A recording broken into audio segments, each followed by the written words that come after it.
l'union sacrée doit être cette arme politique, cette machine politique qui permettra au peuple congolais de pouvoir enfin avoir confiance en ses dirigeants.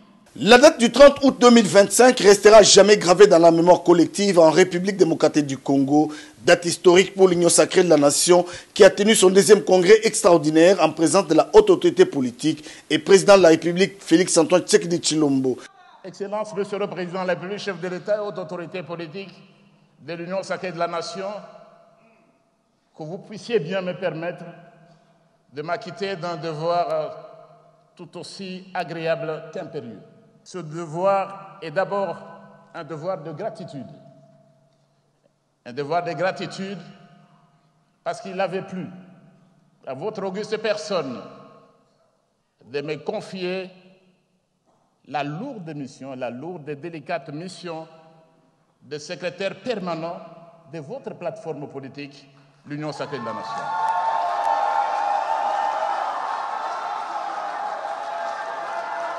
Une rencontre politique de haut niveau qui marque une étape importante et décisive dans la vie politique de la plateforme présidentielle, avec à la clé l'adoption de ses textes fondateurs, la clarification des règles internes et la réaffirmation de la souveraineté nationale. L'Union sacrée de la nation se dote des outils nécessaires pour consolider son unité et se projeter dans l'avenir. L'adoption de la charte et du règlement intérieur a donné une base juridique et organisationnelle solide à la plateforme présidentielle. Est-ce que vous êtes tous pour cette charte? Veuillez le manifester. Qui sont pour?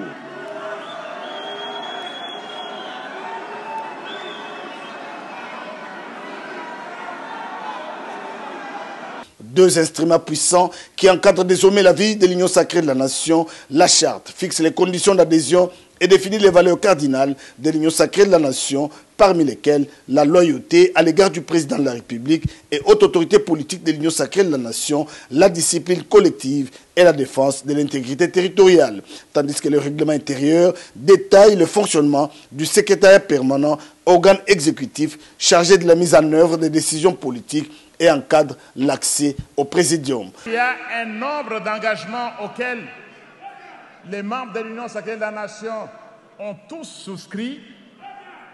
Parmi ces engagements, il y a le devoir de loyauté à la haute autorité politique. Et parmi les innovations, Excellence, Monsieur le Président de la République, chef de l'État, évidemment, le secrétaire permanent, suivant votre propre décision, a été consacré comme un organe. Ce congrès a aussi permis au président de la République et haute autorité politique de l'Union sacrée de la nation, Félix-Antoine Tshisekedi Tshilombo, de clarifier certaines choses. Le chef de l'État a rappelé sa disponibilité au dialogue comme instrument de cohésion nationale, tout en posant la ligne rouge à ne pas franchir. Et en tant que garant de la bonne marche de nos institutions, garant de la cohésion nationale, il n'arrivera jamais de dialogue en dehors de ma propre initiative.